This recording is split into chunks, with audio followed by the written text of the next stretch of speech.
កាលណាយើងនិយាយ to be made of មានន័យថាធ្វើចេញពីអាហ្នឹងក៏ធ្វើចេញពីដែរប៉ុន្តែលក្ខណៈខុសគ្នាមិនកាលណា made of នេះមានន័យថារបស់នោះផលិតចេញហើយប៉ុន្តែយើងនៅមើលឃើញធាតុដើមរបស់វាបានអញ្ចឹងយើងប្រើ made of ដូចជានេះ this table is made of wood មានន័យថាម៉េច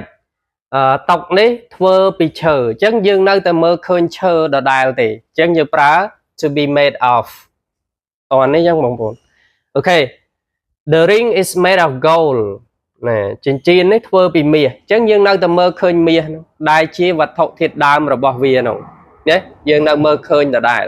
ប៉ុន្តែ made from យើងមើលឡើងឃើញហើយវាคล้ายទៅជាវត្ថុមួយហើយក៏ប៉ុន្តែយើងមើលវាឡើងស្គាល់ថាវាធ្វើចេញពីអីណាមើលអត់ឃើញអាធាតុដើមរបស់វា paper is made from wood กระดาษធ្វើចេញពីឈើបងប្អូនមើលឃើញឈើអត់ឃើញកระดาษឃើញអត់ this wine is made from grapes ស្រានេះផលិតចេញពីទំពាំងបាយជូរបងប្អូនមានឃើញទំពាំងបាយជូរអត់ឃើញទំពាំងបាយជូរគឺឃើញស្រានឹងតែម្ដងនេះអញ្ចឹងអូខេ he made a chair out of old tires គាត់បានធ្វើកៅអីចេញពីសបកកង់ឡានចាស់ឃើញទេអញ្ចឹងធ្វើអីមួយ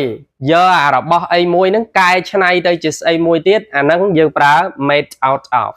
បងប្អូនតើឃើញទេយើងយកអារបស់សបកកង់ឡានចាស់នេះច្នៃឲ្យធ្វើទៅជាកៅអីចេញទៅជាកៅអី This sculpture is made out of trash ចម្លាក់នេះត្រូវបានគេផលិតចេញពីសម្រាមអូខេអញ្ចឹងយើងយកអាសម្រាមហ្នឹងទៅជាការកែច្នៃធ្វើជាស្អីមួយ This cake is made with chocolate and cream អូខេនំនេះធ្វើឡើងពីសូកូឡានិងម្សៅអូខេអញ្ចឹងកាលណាយើងប្រើ made with មានន័យថាតកតងទៅនឹងគ្រឿងផ្សំស្អីមួយធ្វើឡើងមានស្អីខ្លះអានឹងតកតងរឿងមហូបរឿងមហាអីចឹងបងប្អូនដែលបងប្អូនធ្វើវាហើយផ្សំឡើងដោយស្អីខ្លះដូចជាសម្លកកូរវាមានអីខ្លះផលិតចេញមកស្លចេញមកដោយមានដាក់អីខ្លះចឹងមកអាហ្នឹងគឺប្រើ made with the soup is made with vegetables and chicken សម្លនេះធ្វើឡើងពីបន្លែនិងសាច់មាន់អូខេអញ្ចឹងសរុបមកវិញ to be made of មានន័យថាធ្វើចេញពីប៉ុន្តែយើងនៅតែមើលឃើញរបស់វត្ថុធាតុដើមនោះ made from ធ្វើចេញពីដែរប៉ុន្តែយើងមើលអត់ឃើញវត្ថុធាតុដើមទេដល់ពេល made out of មានន័យថាផលិតចេញពីរបស់អីមួយហើយយើងកែច្នៃឲ្យទៅជាស្អីមួយទៀតណា